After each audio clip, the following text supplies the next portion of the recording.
Muy buenas tardes, los saludo con mucho gusto aquí en la UNAM Responde esta tarde de miércoles en la que vamos a platicar sobre autonomía universitaria a propósito, por supuesto, del aniversario 475 de la fundación de nuestra universidad, como ha sucedido durante ya varias semanas. Tema que también retomamos en nuestra cápsula para ir hasta el año de 1929 y conocer, pero también ser parte de nuestra historia.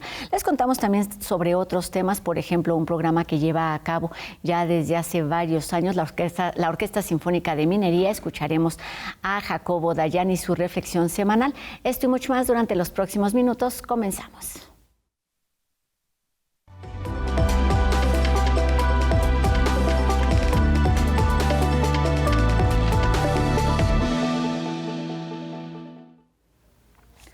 Definir programas de estudio, administrar recursos y tener capacidad de autogobierno son algunas de las tareas asociadas al llamado principio de la autonomía universitaria, que ha marcado la esencia de nuestra máxima casa de estudios, que es la máxima casa de estudios del país, pero también en ocasiones ha generado opiniones encontradas. Y bueno, para ayudarnos a entender cómo este derecho que se formalizó en el año de 1929 permea en una comunidad tan extensa como la nuestra, damos la bienvenida al doctor en Historia y Filosofía de la Teoría Política, Ambrosio Velasco Gómez, quien es coordinador del Seminario Universitario de Problemas Científicos y Filosóficos y también investigador del Instituto de Investigaciones Filosóficas de nuestra universidad. Doctor, qué gusto tenerlo aquí en la UNAM Responde. Muchas gracias por la invitación y dar esta oportunidad de platicar y reflexionar sobre la importancia de la autonomía universitaria. Comencemos por ahí. ¿Qué significa? ¿Qué es eso que llamamos autonomía universitaria? Empezamos por autonomía. El concepto de autonomía es quizás uno de los conceptos más importantes, no solo de la filosofía, también del derecho, y sobre todo está en la vida cotidiana, en la moralidad social, en la ética social de un pueblo. Un pueblo, así como las personas que lo constituyen, se precian, buscan, consideran un derecho fundamental el ser autónomos. Es decir, el darse sus propias normas de vida. Eso es autonomía.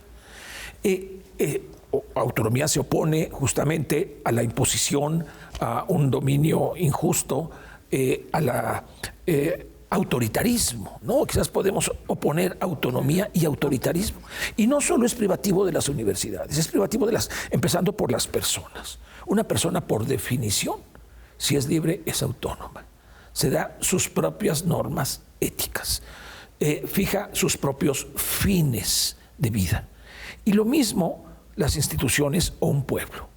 Entonces, autonomía es ante todo libertad para realizar los fines, los ideales, los propósitos, la misión que se asigna a una persona o una institución. En este caso, y aterrizándolo, por supuesto, en nuestra universidad, yo mencionaba para presentar esta plática algunas de las tareas o de esos principios, pero ayúdanos a entender qué significa que una universidad sea autónoma. ¿Cuáles son esas tareas que debe llevar a cabo de forma como muy puntual, pero también me parece como muy estricta, doctor? Yo creo que más allá de la definición legal que está en la legislación y en la Constitución, la autonomía universitaria es esa capacidad para que una comunidad específica, en este caso la comunidad de la universidad, y además de una universidad nacional, se fije sus propios fines, establezca su propia forma de organización, se dé sus propias normas para alcanzar los objetivos, los ideales, la misión que tiene asignada la universidad, que es muy importante, porque una universidad, sobre todo una universidad de la nación, tiene un compromiso fundamental con la nación, no con el Estado. Y aquí hay que distinguir claramente entre el concepto de Estado, que se refiere ya a una organización con poder político, al concepto de nación, que es una comunidad integrada por una diversidad de pueblos, de lenguas, pero que los une una historia común y los une una voluntad común, de nuevo, de autodeterminación. Entonces, ahí la universidad, para con la nación, porque es la universidad de la nación, tiene un compromiso fundamental. Y me gustaría aquí regresarnos a la fundación de la universidad. Claro. en 1910 por Justo Sierra. Voy a leer, si me permiten, una Adelante, cita, porque doctor, claro. después pongo palabras en grandes figuras como Justo Sierra que no son exactas. Mejor lo lee de forma muy puntual, doctor. Dice en el discurso inaugural Justo Sierra, de septiembre de 1910, no es lícito al universitario pensar exclusivamente para sí mismo. No podremos moralmente olvidarnos nunca ni de la humanidad ni de la patria. La universidad entonces tendrá la potencia suficiente. Voy a comentar qué significa eso de potencia suficiente para coordinar las líneas directrices del carácter nacional. Vean nomás qué enorme responsabilidad y misión le otorgan a la universidad. Y subrayo, nacional, no estatal. Y delante de la conciencia del pueblo mexicano, mantendrá siempre en alto para que pueda proyectar sus rayos en todas las tinieblas, el faro del ideal, de un ideal de verdad, de bondad y de belleza. Esta es la misión que Justo Sierra está pensando para la Universidad de México. Y aquí subrayo justamente potencia suficiente.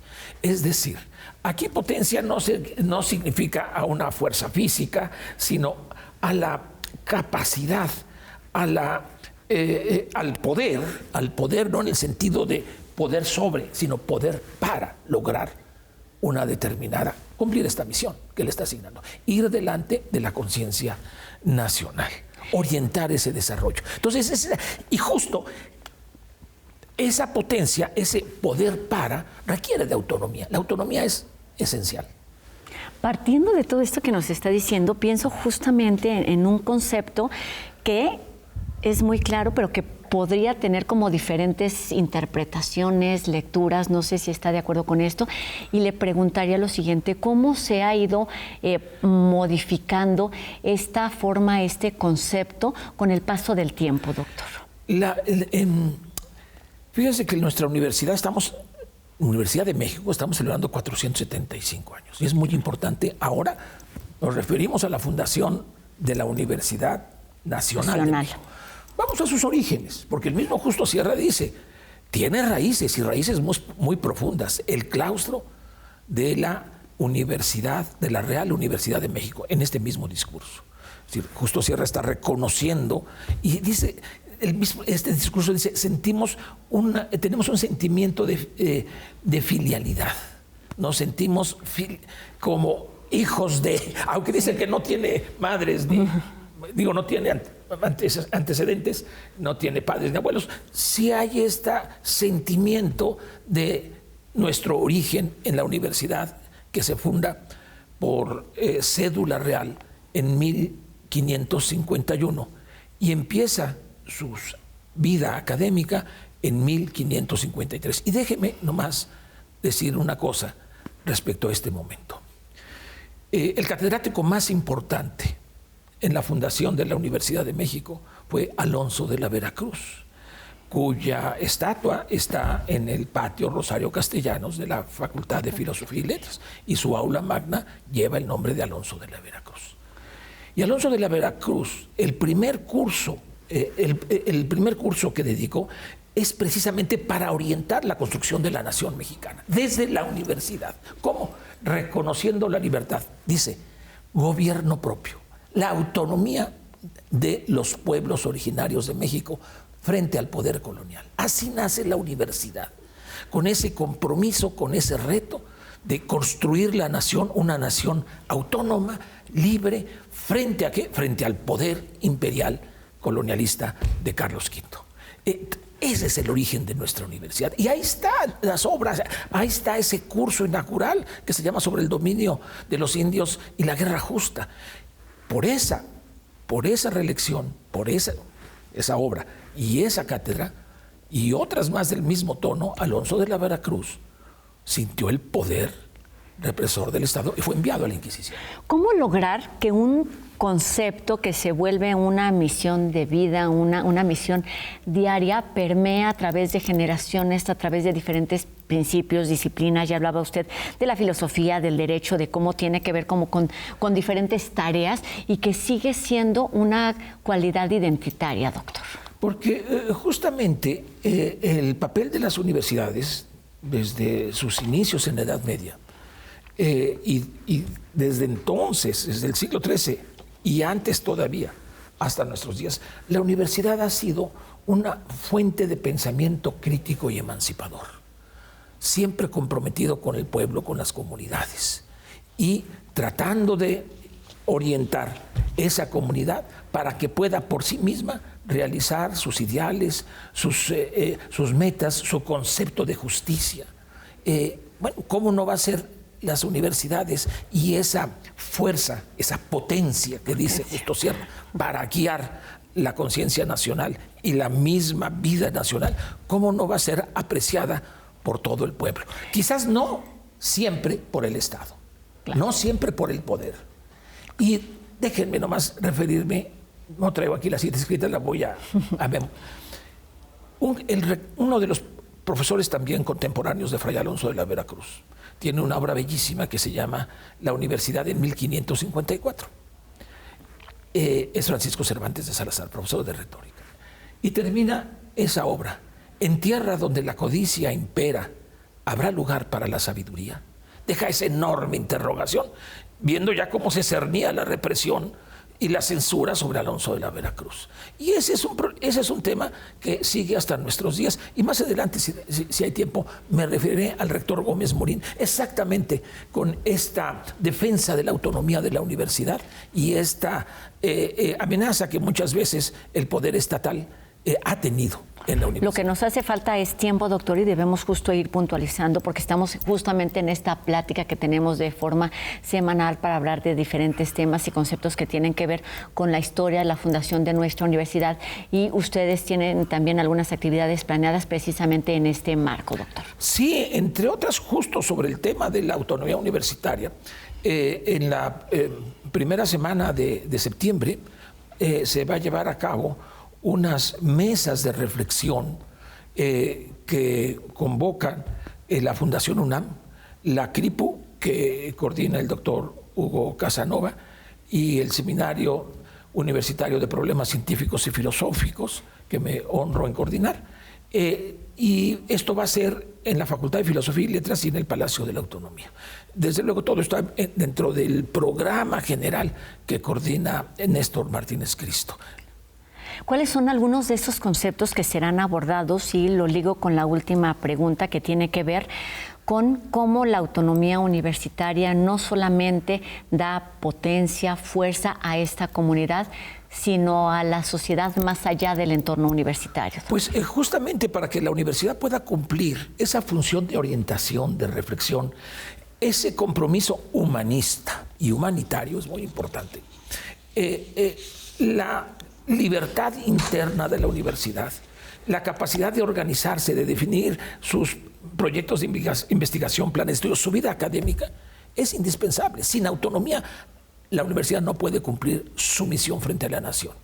Y si no la cumple, ya no es una universidad nacional. Le tengo que preguntar, ¿por qué estas capacidades, estos derechos y responsabilidades son a veces criticados, mal interpretados, y se presta a eso, a una crítica o a una polémica por tener o por llevar a cabo esta forma de actuar, doctor? Voy a referirme para mi respuesta. Siempre nosotros estamos hurgando en nuestras grandes figuras universitarias a lo que ya dije de Cervantes de Salazar. En tierra donde la codicia impera, ¿habrá lugar para la autonomía?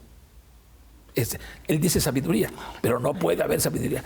Y déjenme nomás referirme a un discurso del rector Gómez Morín, que defendió en 1933 la autonomía a costa de todo, incluso del presupuesto de la universidad. Y por eso el Estado le quitó el término nacional. Dice Gómez Morín: en numerosos casos históricos, la razón de Estado ha prevalecido sobre la razón universitaria. Mas la experiencia histórica demuestra que, a pesar de la clausura o envilecimiento de la universidad desfigurada, el pensamiento ha seguido cumpliendo su ley vital de crítica y de renovación hasta lograr de nuevo que la razón impere sobre la razón de Estado. Cuando me dice por qué esas críticas, por la codicia y en algunas ocasiones, no lo digo que esto sea constante, pero claramente en 1933, por el Estado que se resiste a respetar la opinión crítica, propositiva y transformadora de la universidad. Yéndonos no solamente al 2026, sino a lo que sucederá con la universidad, que tiene este espíritu también de prospectiva, de crear, de adelantarse un poco a lo que va a suceder, ¿qué tendría que ser la autonomía universitaria o cómo defender este concepto en los años que están por venir, doctor? Sobre todo, cumpliendo su misión y sus retos ante la nación. Este es la mayor argumento, el mayor apoyo, la mayor fuerza de justificación de la autonomía.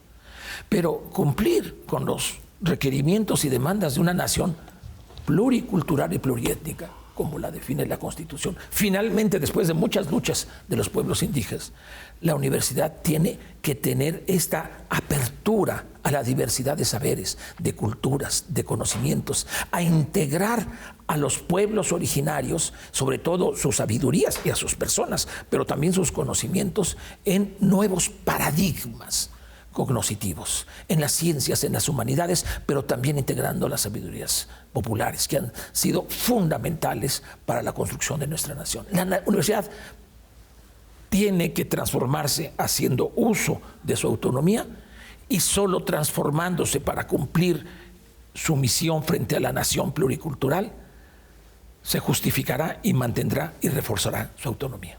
Qué cierre tan interesante, doctor, y tan emotivo para quienes somos parte de esta que es la Universidad de la Nación.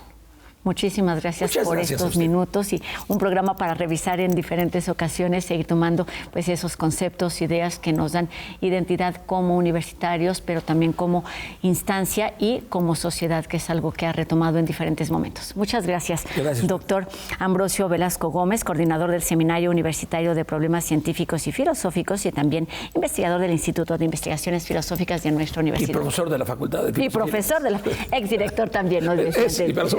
Que no se lo va a quitar. Muchísimas gracias, doctor. Qué gusto tenerlo aquí en la UNAM Responde. Gracias por esta oportunidad. Gracias. Además, en este marco del 475 aniversario de nuestra universidad, al que volveremos un poquito más tarde. Y bueno, en otro tema, la Orquesta Sinfónica de Minería continúa con el ciclo de clases magistrales de la temporada de verano 2026, que imparten destacados solistas y músicos de la agrupación, y esto sucede en la Facultad de Música de nuestra universidad. El jueves 20 de agosto contará con la participación del solista en piano Ángel Stanislav y continuará el miércoles 26 de agosto con la clase del solista Harold Wilcox.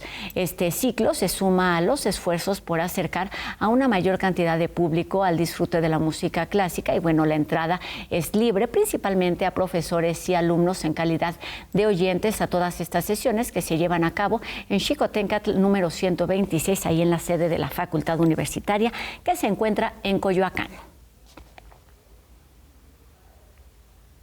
Los conflictos bélicos mundiales han permitido una especie de red de apoyo y legalidad a través, por ejemplo, de la Corte Penal Internacional. Sobre esta instancia y los riesgos que enfrenta actualmente, reflexiona hoy Jacobo Dayana.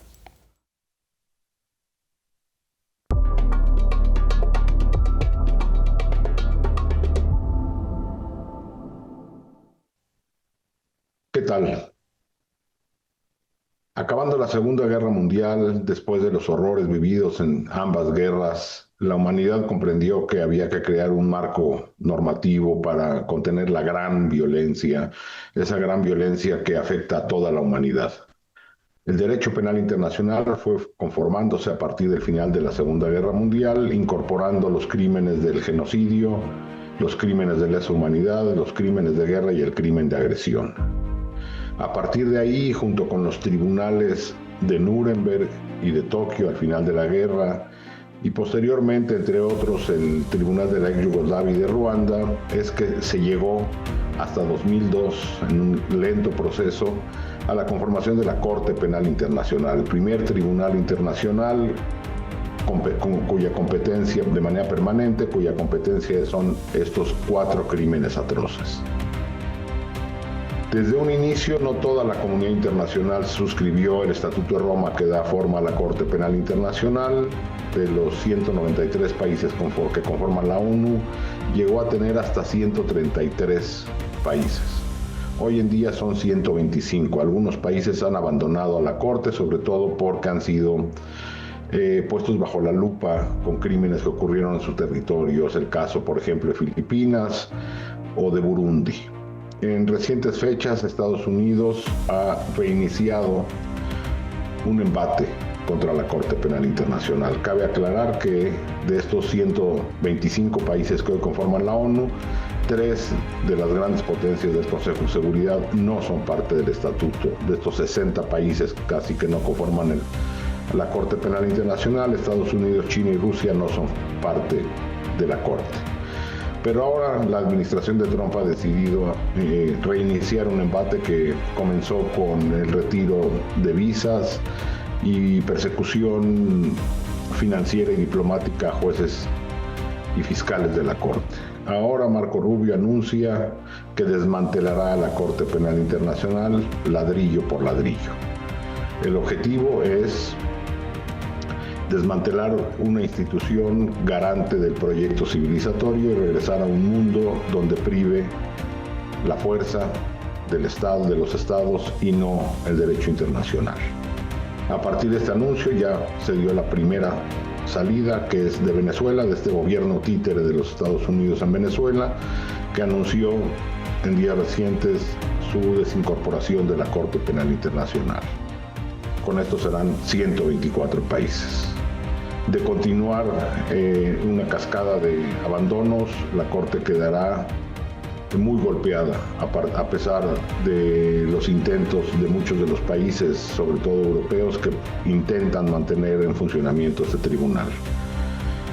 Si se logra llevar a la de por sí ya casi inutilidad de la Corte, porque no hay voluntad de los países por cumplir órdenes de aprehensión, por ejemplo, contra los mandatarios Benjamín Netanyahu o Vladimir Putin, que ya tienen órdenes de arresto, entre muchos otros, algunos de hace más de 10 años, como el expresidente de Sudán, la Corte caerá en una inutilidad absoluta, mayor a la actual, pero sobre todo será un golpe fuerte al proyecto civilizatorio nacido en la Segunda Guerra Mundial.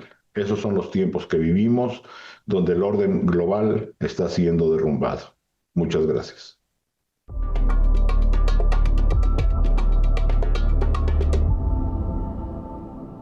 Y para continuar con el tema de la autonomía universitaria y los principios que han regido la historia de esta universidad, nos vamos al 1 de agosto de 1929 en nuestra cápsula conmemorativa por el 475 más.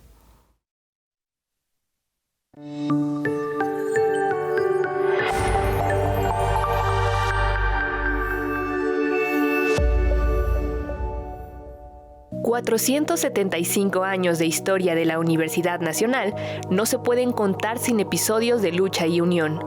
Uno de ellos ocurrió el 1 de agosto de 1968, cuando el rector Javier Barro Sierra encabezó una marcha pacífica en defensa de la autonomía universitaria, y junto a miles de estudiantes, académicos y trabajadores, recorrieron las avenidas principales de la Ciudad de México para defender los principios fundamentales de la universidad, la educación pública, la democracia y la libertad de expresión en México». Quiero decir que confío en que todos sepan hacer honor al compromiso que han contraído. Necesitamos demostrar al pueblo de México que somos una comunidad responsable, que merecemos la autonomía, pero no solo será la defensa de la autonomía la bandera nuestra en esta expresión pública, será también la demanda, la exigencia por la libertad de